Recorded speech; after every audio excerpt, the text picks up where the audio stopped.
샘과 같던 내 맘에 흐르네. 나 비록 연약하여 넘어질 때도 주님의 귀한 사랑 날 일으키시네. 주 십자가 노래하리라. 어린 양의 보혈을 찬양하리라.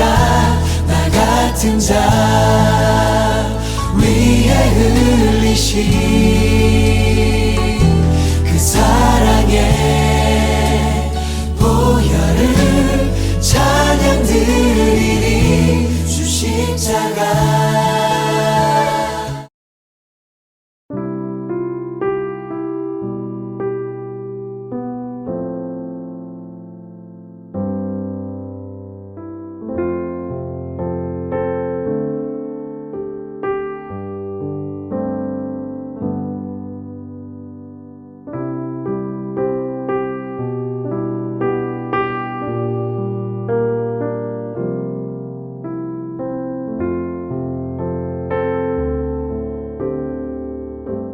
아래에 스올이 너로 말미암아 소동하여 네가 오는 것을 영접하되 그것이 세상의 모든 영웅을 너로 말미암아 움직이게 하며 열방의 모든 왕을 그들의 왕자에서 일어서게 하므로 그들은 다 내게 말하여 이르기를 너도 우리같이 연약하게 되었느냐 너도 우리같이 되었느냐 하리로다. 내 영화가 스올에 떨어졌으며 내 비파 소리까지로다. 구더기가 내 아래에 깔리며 지렁이가 너를 덮었도다. 아멘. 할렐루야. 죽은 자들의 도시가 어딜까요? 지옥. 딱 떠오르는 게 이제 대표적으로 이제 지옥 하면은 죽은 자들의 도시겠거니. 뭐 맞아요. 틀리지 않습니다. 죽음이라는 것, 우리는요 죽음과 뗄래야 뗄 수 없는 인생들입니다. 죽음이 그렇게 멀리 있지 않음에도 불구하고 우리는 안 죽을 줄로만 알고 그렇게 내 멋대로 내 마음대로 내 판단대로 내 생각대로 죄악을 범하며 죄와 벗하며 살다가 마침내는 심판날에 이르러서야 아이고야 내가 이제 주님 은혜 앞에 서겠습니다. 뒤늦은 후회하지 마시고 이른 회개의 삶으로 나아가는 자, 그런 사람들이 복이 있다라고 끊임없이 성경은 우리에게 말씀하고 있는 거예요. 죽으면 어디로 가죠? 우리가? 강력한 믿음을 가지고 계시니까 참 감사합니다. 저는 죽으면 땅으로 간다라고 제가 대답을 기대하고 있었는데 죽으면 어디로 가죠? 천국. 와, 맞아요. 제가 이제 장례 예배를 드릴 때 그 장례 예배 순서지에도 천국 환송 예배다라고 제가 제목을 넣었던 걸 아마 기억하시는 분들도 계실 거예요. 우린 천국에 대한 소망이 있어요. 그 천국에 대한 소망이 단순히 죽어서만 가는 나라라고 생각하지 마시고 하나님을 모시고 살아가는 저와 여러분의 삶이 천국 되기를 주의를 간절히 소원합니다. 가정을 천국을 만드세요. 여러분의 일터를 천국을 만드세요. 여러분의 직장을 천국으로 만드세요. 우리가 살아가는 삶의 관계 속에서 인간관계에서 천국을 만드세요. 그것이야말로 성경이 오늘 그리스도인들에게 요구하는 것입니다. 물론 죽어서도 우리가 천국을 가야겠지만 살아서 지옥을 사는 사람이 어떻게 천국을 갈 수 있겠어요? 그건 말이 안 되는 거죠. 살아서 천국을 살아가는 연습을 잘하고 천국 백성 되어서 하나님과 영원히 동행하는 그런 꿈을 꾸기를 간절히 소원합니다. 아담과 가인 이후에 우리가 죄 지은 인생들, 아담이 벌을 받았죠? 땅과 원수가 됐어요. 그래서 그전에는 땀 흘리지도 않고 노력하지도 않고 수고를 우리가 들이지 않았음에도 불구하고 인류는 수확을 얻어서 먹는 데는 부족함이 없었다. 에덴 동산, 지상 낙원 우리가 그렇게 봤죠. 그런데 죄 지은 이후에 비로소 인간은 땀을 흘려야만 했습니다. 왜요? 땅과 원수 사이가 됐기 때문인 거죠. 힘들어야만 했습니다. 경작해야만 했습니다. 가꿔야만 했습니다. 그런 상황에서 그 관계를 더욱 악화시킨 사람을 우리 지난 이번 주일 말씀을 통해서 함께 살펴봤죠. 가인의 때에 가서는 그 가인의 지극히 악한 죄로 인해서 완전한 원수 사이가 됐어요. 그런데 이 땅과 원수된 인류가 무엇으로서 화해할 수 있을까요? 힌트는 오늘 말씀에 있어요. 죽음으로써 우리는 땅과 화해합니다. 죽으면 우린 육신 땅으로 갑니다. 땅이 우리를 받아주는 거예요. 땅이 우리를 받아주는 거예요. 죽음으로써 우리는 원수되었던 관계가 비로소 회복이 되는 겁니다. 죽지 않으면은요, 회복이 되지 않는 거죠. 그렇기 때문에 인생은 다 죽습니다. 죽음 앞에 서 있다라는 거죠. 그러나 죽음을 우리는 그렇게 두려워할 필요는 없어요, 사실. 특히 우리 그리스도인들에게 죽음은 두려움의 대상이 되어서는 안 된다라는 거죠. 그럼에도 불구하고 우리는 좀 겁나긴 하죠. 예, 죽는다 하면 겁나죠. 또 누군가가 나를 위협할 때 죽인다 하면 겁나죠. 예, 제가 오늘도 우리 아들을 위협하고 왔습니다. 너 죽는다. 예? 제가 요즘 사춘기를 겪고 있는 두 자녀를 끌어안고 살려고 하다 보니까 제가 막 다 죽을 것 같아요. 예.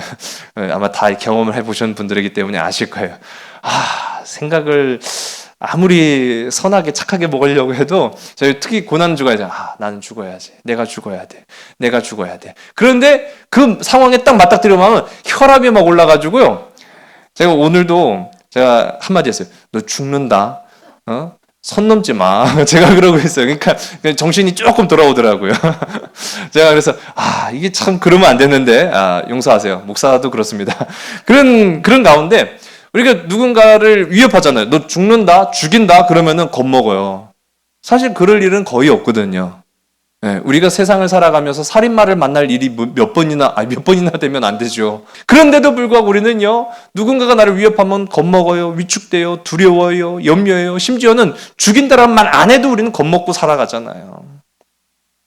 그런 죽음 앞에 얼마나 우리가 의연할 수 있을까?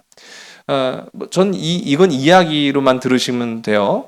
독일의 힐무트 총리가 2차 세계대전 이후에 이제 피폐된 독일을 이제 재건하고 뭐 그렇게 하는 와중에 자기 집 앞마당에서 이 전쟁 때 사용되었던 폭탄 3개를 발견한 거예요. 그 어떻게 했을까요? 갑으로 잘 모셔뒀겠죠. 라고 하면은 정말로 그런가 보다 생각하실까봐 예, 그거를 잘 이제 폭탄이니까 언제 터질지 모르잖아요. 예, 수류탄을 3개를 딱 주워가지고 집사람하고 이거 경찰서 가져가서 돌려줍시다. 그렇게 해서 차에 타고 갑니다. 전쟁통에 길이 온전치 못하다 보니까 뭐 비포장도로도 나올 수 있고 그렇게 되는 거예요. 차가 덜컹덜컹 걸리니까 어떤 느낌이 들까요? 그렇죠. 불안하죠. 언제 터질지 모르겠다라는 그 걱정이 막 불안이 엄습해 오는 거예요. 그러니 이 조수석에 탄 이 총리의 부인이 겁이 난 거예요. 여보, 살살 좀 가. 알았어. 살살 갈게. 그래도 이게 뭐 덜컹 하니까요. 여보, 천천히 가. 그러니까요. 이 겁이 난 이 아내가 여보, 이러다가 터지 못 들라고 그래. 그렇게 한마디를 한 거예요. 그래서 이 남편 총리가 뭐라고 대답을 했겠습니까? 그러면 2개만 발견했다고 그러지 뭘. 터지면 다 죽는 건데요, 그치? 죽음을 웃음으로 승화할 수 있다는 것은 우리 그리스도인들만의 강점입니다. 세상 사람들은요, 죽음이라고 하면 발발발발 떨어요. 염려해요, 근심해요, 걱정해요. 죽음이라는 것 비슷한 것만 봐도 우리는 기겁을 해요. 여러분, 공포영화 무섭잖아요. 무섭지 않아요? 전 공포영화 잘 안 봅니다. 분명한 가지 사실은 그게 우리를 죽음으로 위협하는 건 아니잖아요. 근데 사람은 겁먹어요. 세상은 죽음이라는 그림자만 드리워도 발발발 떨어요. 근데 유일하게 죽음에도 조금도 겁먹지 않는 유일한 존재들, 바로 그리스도인이 저와 여러분이 그러한 존재인 줄로 믿으시기 바랍니다. 죽음 앞에서도 이렇게 웃을 수 있고요. 죽음 앞에서도 기뻐할 수 있고요. 죽음 앞에서도 감사할 수 있고요. 죽음 앞에서도 찬송 부를 수 있는 존재들이 바로 우리 그리스도인들이라는 사실이지요. 사망이 선고되면 그래서 반드시 죽음이 따라오기 마련인데 그렇다고 그리스도인들이 그 사망 앞에서 뭐 다 하하호호 깔깔 웃는 건 사실은 아니죠. 그래도 안 되고 그 미친 거나 다른 바가 없죠. 죽음이 선포되면 사람들은 슬퍼합니다. 통곡합니다. 애통해합니다. 장례식장을 제가 뭐 적잖게 많이 가봤죠. 장례 예배도 집례를 많이 해보고요. 지근거리에서 가장 많이 죽음을 경험한 저로서도 죽음은 뭐 우리 세상 표현으로 호상이라고 말하죠. 기독교적인 표현은 아닙니다. 예. 세상 사람들이 잘 돌아가셨다. 그래도 살 만큼 사시고 운명하셨다. 뭐 죽음을 이르는 말도 얼마나 많은지 몰라요. 예. 그렇지 않습니까? 죽었다. 돌아가셨다. 기독교인들은 뭐 소천했다. 뭐 불교 용어로는 뭐 한 3-4개 되더라고요. 그런데 뭐 그것 말고도 우리가 친근하게 쓰는 말 있잖아요. 그런 얘기 잘 안 쓰시나요? 뭐 그런 얘기도 하시고 어쨌든 간에 죽음에 이르는 그 죽음을 표현하는 말도 상당히 많아요. 근데 제가 지근거리에서 그 죽음을 보면서 언제 사람들이 가장 슬퍼하는가 라는 것을 봐요. 언제 제일 슬퍼할까요? 언제 가장 많은 눈물을 흘릴까요? 가족들이 그의 죽음을 바라보면서 슬퍼할 때는 입관 예배 드릴 때였어요. 시신을 염할 때 가족들에게 마지막으로 어머님의 얼굴 보세요. 마지막으로 아버지 얼굴 보세요. 라고 하는 그 순간에 가장 많이 눈물을 흘려요. 이제 마지막으로라는 말이 우리의 가슴을 울리는 거예요. 내가 다시는 못 보겠구나. 다시는 볼 수 없구나라는 그런 생각에 우리는 그만 왈칵 눈물을 터뜨리게 된다라는 거죠. 그러나 우리가 눈물을 비록 흘리지만은요, 그 눈물을 흘리는 것으로 끝은 아니에요. 천국의 소망을 가지고 있는 우리에게는요, 비록 잠시 눈물을 흘렸을지라도 그 영혼이 마침내는 하나님 나라의 영원한 그 기쁨의 자리에 들어갈 것을 확신하는 마음으로 기뻐합니다. 우리가 죽음을 슬퍼한다라고 하는 것은 어쩌면 인간에게 주어진 가장 큰 선물일지도 모르겠다라는 생각을 해봅니다. 제가 지난주에도 죽음에 관한 이스라엘 시대의 장례문에 관해서 잠깐 언급을 드렸는데요. 동물들은 그 동물들 간입니다. 동물들 간에 서로에게 대한 뭐 장례를 드린다거나 목사님을 청해서 장례 예배를 드린다거나 하는 경우가 절대 없습니다. 장례, 죽음을 추모하는, 죽음을 기념하고 기억하는 행위는 오로지 인간에게만 주어진 것이라는 거예요. 그래서 우리는 죽음을 어떻게 대하는가를 보면은 그 죽음이 곧 삶의 가치를 빛나게 한다라는 데 있다는 것을 발견하게 돼요. 죽음을 존중한다는 것은 그만큼 인간의 삶이 가치 있고 존중받아 마땅할 것이라는 것을 인정하는 행위예요. 거기에 반드시 따라오는 것이 바로 애도라는 과정입니다. 슬퍼하는 거예요. 눈물 흘리는 거예요.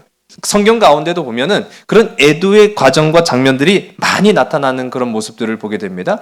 다윗이 죽은 자를 위해서 심히 애통했다라는 사실 아세요? 모르셨으면 지금 아시면 되고요.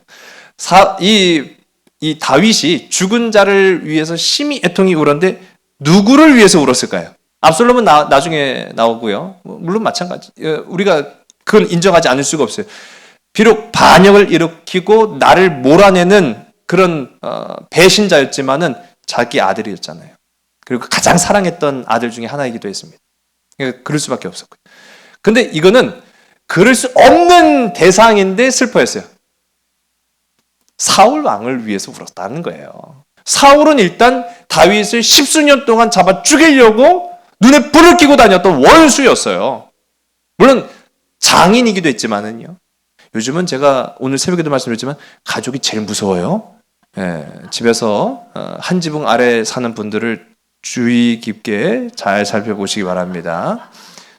그리고 지갑 잘 챙기세요. 그리고 음식 먹을 때도 조심하시고요.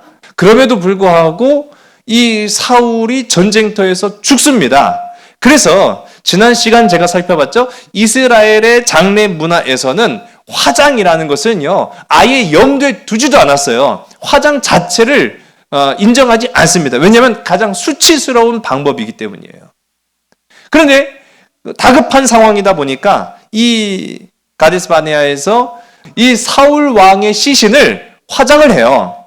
그 화장을 하는데, 자, 한 가지 제가 말씀드리면은, 화장이 왜 이스라엘 고대 근동 시대에는 수치스러운 죽음이었느냐라고 하면, 화장은 범죄자에게만 허락된 죽음이기 때문입니다. 그런데 더 무서운 건 뭐냐면요, 왜 범죄자에게 허락된 죽음이 화장이냐? 죽은 후에 불태우는 게 아니라 산채로 불태웁니다.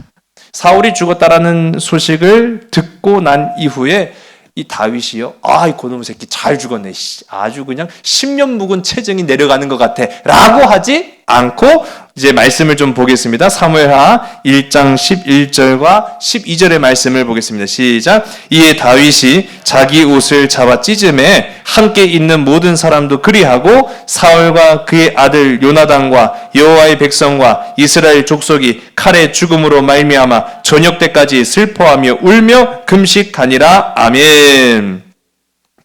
다윗이요, 이 이후에는 이제 압살롬의 죽음이 나오지만 뭐 그거는 앞서도 말씀한 것처럼 당연히 자기 아들이었기 때문에 아파할 수밖에 없는 그런 인과관계가 있었고, 근데 이 사울과의 관계 속에는 교집할 수 있는 게 하나도 없어요.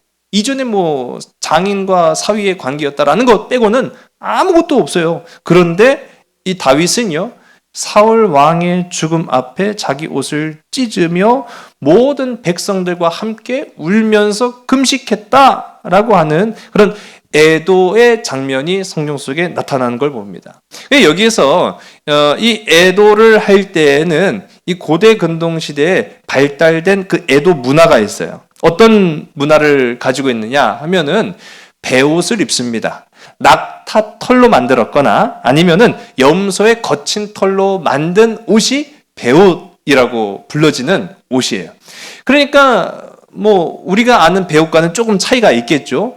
분명한 거는 이 통기성이 좋았는데 반해서 굉장히 거친 그런 옷입니다. 이것을 일단 찢어요. 이것을 찢는다는 거는 내 마음이 찢어질 듯 아프다라는 것을 표현하는 하나의 방법입니다. 그리고 머리와 수염을 깎아요. 예. 이스라엘 사람들한테는 머리와 수염은 상당히 중요한 부분이에요. 그리고 나서 또 하는 게 있어요. 재를 뒤집어 쓰는 거예요. 재를 뒤집어 쓰기도 하고요, 막 땅바닥에 막 그러고 뒹구는 거예요. 예. 그러면서 슬피 울며 금식하는 게 애도의 과정입니다. 그냥 애도가 우리식으로 표현하면 아이고 그런 게 아니라, 애도는요, 옷을 찢고 수염과 머리를 잘라내고 또 재 뒹굴면서 슬피 울고 심하면 금식까지 하는, 단 여기서도 한 가지 중요한 기준이 있습니다. 몸을 해쳐서는 안 돼요. 몸에 상처를 내서는 안 된다라는 규정을 가지고 있는데, 이렇게 통곡이 죽은 자에 대한 경의를 표현하는 것이었기 때문에 당시에는 직업이 하나 있었어요. 어떤 직업이 있었겠습니까? 그렇죠, 맞아요. 울어주는 사람이 있었다는 거예요. 세상 어디 가나 이 상황과 환경에 따라서 그런 신종 직업이 있나 봐요. 전문적으로 울어주는 전문 애도인이 있었다라는 겁니다. 예레미야서 9장 17절과 18절의 말씀을 보면은 며칠 동안 울어주는 사람이 전문적으로 있어요. 그래서 그 사람을 데리고 와라 라고 하는 그런 표현들이 나오게 됩니다. 그렇게 며칠 동안 애도하는 것이 우리가 애도 좀 했다라고 하는 표현이겠습니까? 일주일간 울어야 그래도 좀 울었다라고 하는 거예요. 그런데 이렇게 죽음을 슬퍼하고 안타까워하는 이러한 이스라엘 사람들, 유대인들, 죽음을 안타까워한 거예요. 날 두고 가면 어떡해 라는 식이라든지, 이제 우리가 다시 못 볼 것 같은데 이제 다시 못 볼 텐데 얼마나 안타까워 라는 그런 식으로 우리가 죽음에 대해서 애통해하고 슬퍼하는 사람들이 죽음 이후의 세계를 믿었을까요? 믿었으니까 제가 말씀드리죠. 네, 믿었습니다. 절대적으로 믿었어요. 어떻게 보면은 뭐 죽은 뒤에 세계가 있다라고 하면은 뭐 굳이 우리가 애통해하고 슬퍼하고 일주일이나 울고 자빠질 이유가 없죠. 그냥 뭐 죽어서 우리도 만날 텐데 뭐 그렇게 하면은 그만인 것을, 그렇게 슬퍼했던 이 사람들이요, 사후 세계를 믿었어요. 근데 유대인들만 그랬던 것은 아니에요. 다른 많은 나라에서도 다른 많은 종교와 문화를 가지고 있는 사람들 속에서도 사후 세계, 죽음 이후의 세상이 있을 것이다 라는 믿음과 확신을 갖고 있습니다. 우리 대표적으로 우리가 이스라엘 옆나라죠? 어디입니까? 애굽. 예. 이 애굽 사람들도 사후 세계를 믿었기 때문에 그러한 사후 세계에 관한 문화가 발달했다라는 것을 우리가 보게 되는 거예요. 그러면 이스라엘 사람들은 어떻게 이 사후 세계를 믿었고 어떻게 성경은 그것을 뒷받침하고 있느냐라고 하면 구약 성경에는 사실은 부활이라는 개념은 사실 없어요. 부활이라는 개념은요, 나중에 나타나기 시작하는 거예요.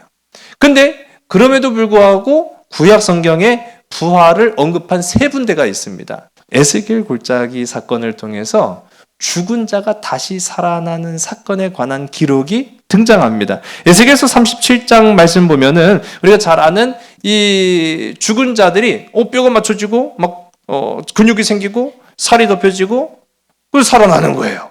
그런데 이거를 우리가 그대로 받아들이기보다는 많은 신학자들은 이 모습은 육체의 부활이라기보다는 바벨론으로 끌려가서 이제 나라를 잃고 멸망한, 어떻게 보면은 망한 이 나라가 다시 회복될 것에 대한 상징적 의미다라고 보는 것이 이제 더 정확하다. 뭐 그런 얘기들을 해요. 그리고 그 외에 그러면 에스겔의 그 사건 말고 두 사건이 무엇이냐? 이사야 성경 26장 19절을 보게 되면은 티끌에서 다시 살아나는 믿음에 관한 이야기를 합니다. 여러분, 티끌이라는 게 히브리어로 뭘까요? 티끌. 우리 너무 어려운 문제 제가 드리는 거 아니에요. 왜냐하면은 요즘 우리 창세기를 봐왔기 때문에 티끌. 자, 인류 최초의 인간 이름이 뭐죠? 아담. 아담의 이름의 뜻이 뭐죠? 흙. 예.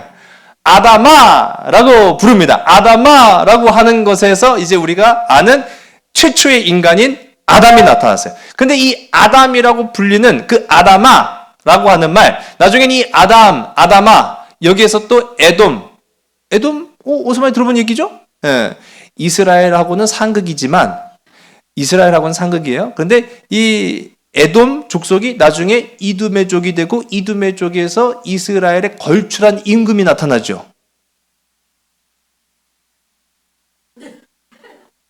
성경 공부를 제가 이제 하기 때문에 많은 질문을 드리더라도 이해하시기 바랍니다. 에돔 족속에서 나중에 이두메라고 부르고 이두메족에서 헤롯이 나오죠. 헤롯. 걸출한 인물입니다. 걸출한 인물. 예. 우리가 이제 흙을 보면은 물론 빨간 흙도 있고 검은 흙도 있고 누리끼리한 흙도 있고 뭐 다양한 흙이 있어요. 그런데 이제 이 아담아라고 불려지는 이름의 뜻에는 불다라고 하는 이름도 담겨 있어요. 우리 대표적으로 에서. 예. 에서가 태어날 때 몸이 굉장히 야, 넌 왜 이렇게 빨거냐? 하면서 넌 에서라 해라. 뭐 그런 식의 그런 이야기도 성경에 나타나죠. 근데 이 아담아라고 하는 말은요, 불다 또는 흙이라는 의미도 있지만 더 근본적으로 보면은 티끌이라는 겁니다. 티끌. 예. 여러분, 우리는 티끌과 같은 존재인 줄 믿으시기 바랍니다. 별거 아닌 것 같잖아요. 근데 우리가 이 별것 아닌 티끌과 같은 존재지만 하늘에서 보면은 그게 뭘까요? 별인 거예요. 스타더스트라고 하거든요. 스타더스트는 먼지를 말하는 거예요. 티끌, 먼지 다 같은 의미예요. 우리가 티끌처럼 보잘것 없어 보여도 저 밤하늘에 보면은 밝게 빛나는 아름다운 별과 같은 존재가 바로 우리 한 사람 한 사람이다라는 사실이에요. 여러분, 내게 주신 생명이 귀하다라는 사실을 감사하며 기뻐하며 살아가는 저와 여러분, 우리 복되고 아름다운 삼성 가족들 되기를 주님 간절히 소원합니다. 그렇게 이 아담이라는 말에서 티끌이라는 건 나왔어요. 근데 그 티끌로 우리는 돌아갑니다. 그런데 그 티끌에서 다시 살아났다라고 하는 기록이 이사야 성경 26장에 나타나고요. 또 다니엘서 12장 2절에도 의로운 사람은 땅에서, 그 땅, 티끌에서 다시 되살아날 것이다 라는 말씀이 이제 구약을 통틀어서 한 3번 정도 부활에 관한 이야기가 언급이 되고 있습니다. 그렇다고 한다면 오늘 우리가 함께 읽은 말씀에 이 죽음, 부활, 그리고 그 사이에 연관된 많은 다양한 이야기들을 우리가 담고 있는 걸 보게 되는데 그 중에 오늘 우리가 함께 읽은 본문 말씀에 좀 의아한 그런 단어가 나타나게 되죠. 우리 11절의 말씀입니다. 우리 이사야 성경 14장 11절 우리 함께 보겠습니다. 시작. 내 영화가 스올에 떨어졌으며 내 비파 소리까지로다. 구더기가 내 아래에 깔리며 지렁이가 너를 덮었도다. 아멘. 영화라는 것은 우리가 이 세상에서 누릴 수 있는 최고의 기쁨 아닙니까? 권세, 물질, 건강, 뭐 그런 다양한 모든 육체적인 기쁨을 우리는 세상 가운데에서 영화라고 이제 말을 합니다. 그런데 오늘 이 말씀의 대상이 되는 것은 바벨론 임금을 말하는 거예요. 여러분, 바벨론 임금은 이스라엘 사람들을 몹시 괴롭혔던 사람입니다. 결국 우리가 바벨론에 의해서 이스라엘이 멸망했다라는 사실을 보게 되죠. 그리고 많은 사람들은 바벨론으로 포로로 끌려가게 됩니다. 고통당하게 되었죠. 그렇게 권세 앞에 정말 의기양양하고 세상 앞에 군림했던 왕 너도 뭐는 못 피할 것이다? 죽음은 못 피할 것이다 라는 의미의 이야기를 오늘 우리가 함께 읽은 이사야 성경을 통해서 이사야 선지자가 던지는 거예요. 너도 결국은 죽게 된다. 그 죽으면 어떤 일이 펼쳐질 줄 아냐? 그 스올에서 이미 먼저 죽은 자들이 아이고 어서와 왔구나. 네가 제일 잘난 줄 알았지. 그런데 네 앞서간 많은 사람들이 너도 왔구나 라고 하면서 스올에서 맞는다는 거죠. 그러면서 이제 등장하는 이야기 중에 우리 처음 신앙생활 하시는 분들이라든가 또는 우리가 이제 성경을 깊이 읽었음에도 불구하고 여전히 이게 뭐지? 라고 생각하는 그런 몇몇 단어들이 있어요. 오늘 나타나는 스올이라고 하는 말 우리가 좀 오늘 살펴보려고 합니다. 근데 스올만이 아니에요. 우리 스올과 비슷한 개념으로 성경에 여러 군데 쓰여 있는 단어들인데 우리 화면 보시면 스올, 음부, 지옥, 무저갱 뭐 그런 이야기들. 자, 어떤 차이가 있겠습니까? 왜 이렇게 복잡하게 썼을까? 또 뭐 음부라는 말은 우리가 한자이기 때문에 어느 정도 이해가 되고 무저갱도 뭐 그런 비슷한 의미고 뭐 지옥이라고 하면 당연한 것이고요. 죽음을 다 의미하는 상징적 이야기다 또는 직접적으로 표현하는 단어다라는 것은 어느 정도 추측이 가능한데 그 중에 유독 우리가 한 단어에 이게 뭐지? 라고 생각하는 단어가 있어요. 스올이라는 말이에요. 이거는 우리나라 말도 아니에요. 영어도 아니에요. 그럼 이 스올이라는 말을 왜 성경은 번역하지 아니하고 그대로 썼느냐? 옛날에는요 스올이라고 안 했어요. 옛날 성경을 보시면은 아마 기억하실 겁니다. 스올이라는 말 대신에 음부라는 말로 쓰였어요. 그 음부는 지옥도 아니고 그럼 뭐지? 라는 그런 생각을 우리가 좀 갖죠. 스올이라는 말은요 성경 속에 구약만 따지고 놓고 보면은 한 65회 정도 등장을 합니다. 근데 이 스올은 어떤 모양이냐? 제가 그림을 보여드리겠습니다. 이게 성경적 세계관이에요. 이 성경적 세계관을 나타낸 그림을 보면은 지구가 위는 이렇게 둥글고 하늘을 궁창이라고 하죠. 그 궁창 위에 물이라고 이제 표현을 하는 부분이 있습니다. 그리고 이렇게 보면은 땅이요. 땅에 기초가 있어요. 기둥처럼 보이죠? 이 성경적 세계관에는 보면은 땅의 기초가 이렇게 기둥처럼 세워져 있습니다. 그리고 이 궁창 위의 물은 이 밑으로도 땅의 기초로도 흘러가서 그것을 심연이라고 말을 해요. 이 심연 안에 포함된 것을 우리가 더러는 무저갱이다라고 이야기를 하기도 합니다. 그리고 이제 땅과 이 땅의 기초 사이에 빈 공간이 하나 등장합니다. 이 빈 공간을 스올이라고 표현하는 거예요. 무저갱이라고 하는 말은요. 어쩌면 스올하고는 같지 않아요. 그래서 신약에서는 따로 무저갱이라는 표현을 따로 씁니다. 왜냐하면 이 무저갱은 제가 방금 말씀드린 것처럼 땅의 기초와 이 심연 사이에 있는 끝을 알 수 없는 깊은 골짜기, 그것을 이제 무저갱이라고 하는데 반해서 스올은 그런 건 아니에요. 어느 한 공간이 있어요. 근데 그 공간이 있는데 문제는 보이지 않는 세계다라는 의미를 가지고 있습니다. 이 스올이라는 말 자체는 보이지 않는 세계, 캄캄해서 한치 앞을 볼 수 없는 그런 깊은 어둠의 세계를 스올이라고 표현하는데, 이제 그게 성경이 말하고 있는 스올의 정확한 의미입니다. 이거를 성경적 세계관을 가지고 있는 사람들만 공유한 개념이 아니라 그리스 사람들도 이런 개념을 가지고 있어요. 그래서 그리스 로마 신화 같은 데 보면은 이 죽음을 관장하는 이 신이 등장합니다. 하데스라고 불러요. 하데스라고 부르는 것과 이 스올이 같은 의미로 사용되는데, 이미 영혼이 떠나버린 사람들이 내려가는 어두운 지하 세계라는 의미를 가지고 있어요. 근데 제가 아까 전에 말씀드린 것처럼 전에는 이 스올을 옛날 성경에서는 스올이라고 표현하지 않고 음부라는 이 한자로 표현을 했어요. 근데 이 음부를 더러는 사람들이요, 지옥이라고 생각을 했습니다. 지옥과 음부가 같은 의미겠거니 생각을 해서 음부에 떨어진다, 그 지옥이야, 그렇게 얘기를 했는데, 그렇게 하다 보니까 성경적 해석에 문제가 생기기 시작하는 거예요. 그럼 왜 성경적 해석에 문제가 생기냐? 창세기 37장 35절, 또 욥기서 14장 13절, 시편 18편 4절과 5절에 보면은 야곱과 욥과 다윗이라는 우리 구약을 대표로 하는 믿음의 인물들이잖아요. 근데 이 야곱과 욥과 다윗이라는 사람들이 이 본문의 말씀을 보면은 수월로 내려갔다고 얘기하고 있어요. 그러면 수월이 음부고 음부가 지옥이면 믿음의 사람들이 다 죽어서 지옥 간 거야? 어머야! 나 그런 무서운 지옥은 안 갈래.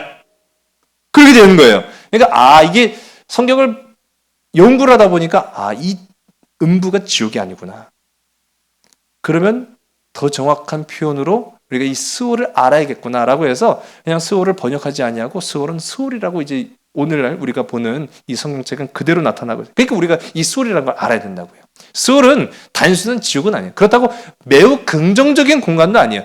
캄캄하여 한치 앞을 보지 못하는 그런 공간을 이제 스올이라고 하는데, 그러면 지옥은 뭐냐? 이 지옥을 이 히브리어로 보게 되면은 이 헬라어로 보게 되면 이 지옥은 게헨나라고 부릅니다. 게헨나. 예. 우리 그렇죠. 우리 식당 가면은 게혀 안 들어보셨어요? 게혀? 그러면 아니요, 난 게 아니요. 그 게혀가 아니죠. 예. 게헨나 하는 말은요, 개라는 말은 골짜기를 의미하는 거고요. 헨나라는 말은 흰놈을 의미하는 거예요.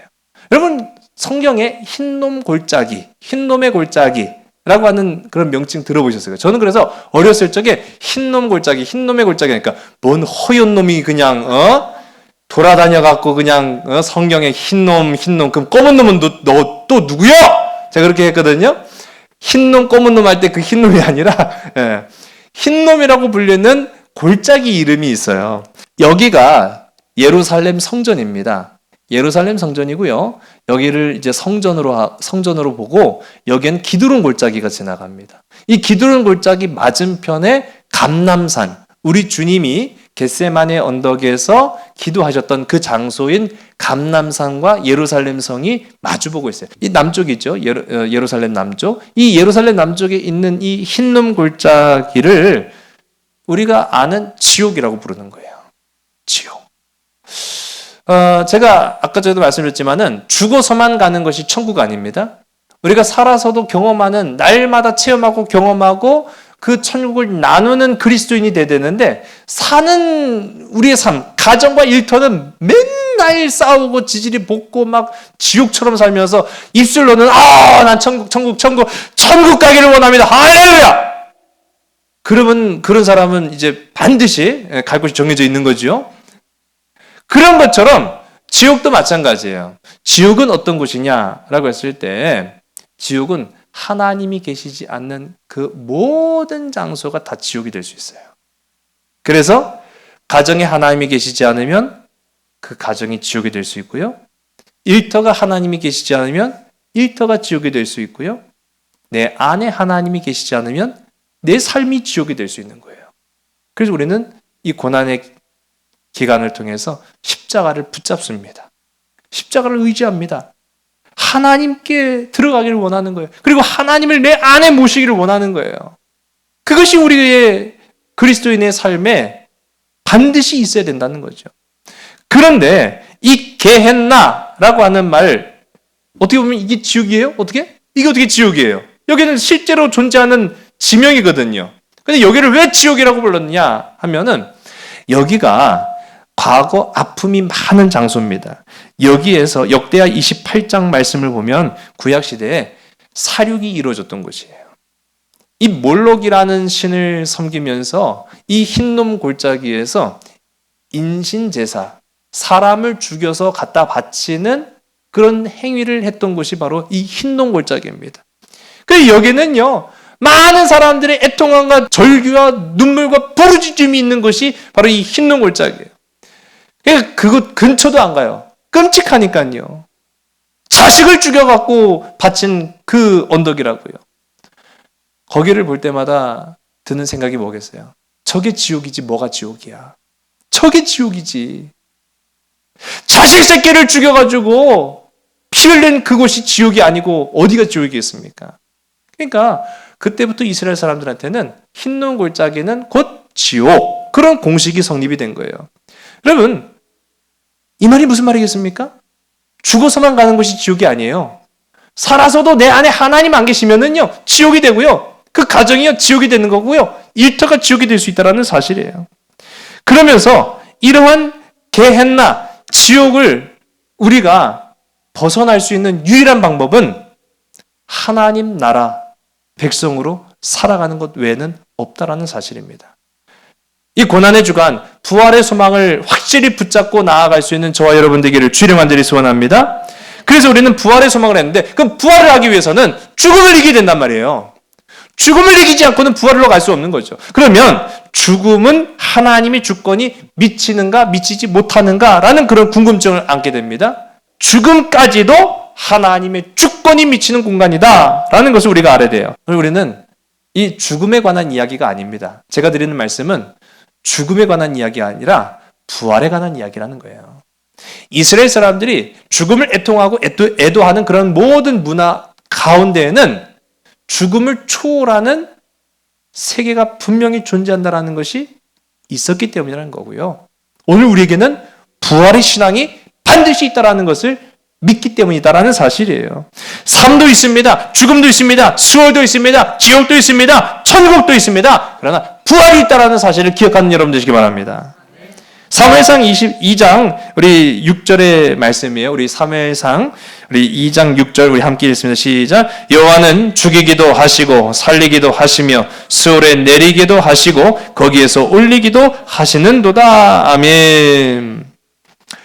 앞서도 제가 말씀드렸지만 구약에는 사실상 부활의 개념 자체가 없어요. 그런 부활의 개념 자체가 없음에도 불구하고 부활을 암시하는 말씀이 이제 사무엘상 가운데도 보면 있다라는 거죠. 죽음을 통해서 우리가 부활이라는 놀라운 역사를 봐야지 자꾸만 죽음에 자꾸 관심을 갖고 초점을 맞추게 되면은 부활과는 우리는 무관한 인생이 되고 마는 거죠. 자, 여기에서 이제 우리가 적용해야 될 부분이 있습니다. 죽음은 예수 그리스도의 십자가 부활 사건으로 말미암아 우리에게 완전히 이루어진 거예요. 여러분, 그게 중요한 겁니다. 예수님의 십자가 부활 사건으로 인해서 우리는 더 이상 죽음이 두렵지 않게 되었다라는 사실입니다. 슬픔의 대상이 되지 않아도 되었다라는 것입니다. 영생은요, 오로지 죽음의 길을 통해서만 갈 수 있다라는 것이 오늘 우리가 이 성경을 통해서 바르게 봐야 할 죽음관이라는 사실입니다. 죽은 자의 도시에 초점을 맞출 것이 아니라 우리가 진짜 초점을 맞출 것은요, 죽은 자들 가운데에서도 끌어내시는 전적인 하나님의 은혜를 힘입고 살아가는 자가 바로 나다 라고 하는 그런 기쁨의 확신이다 라는 사실입니다. 우리가 이제 고난주간 지킵니다.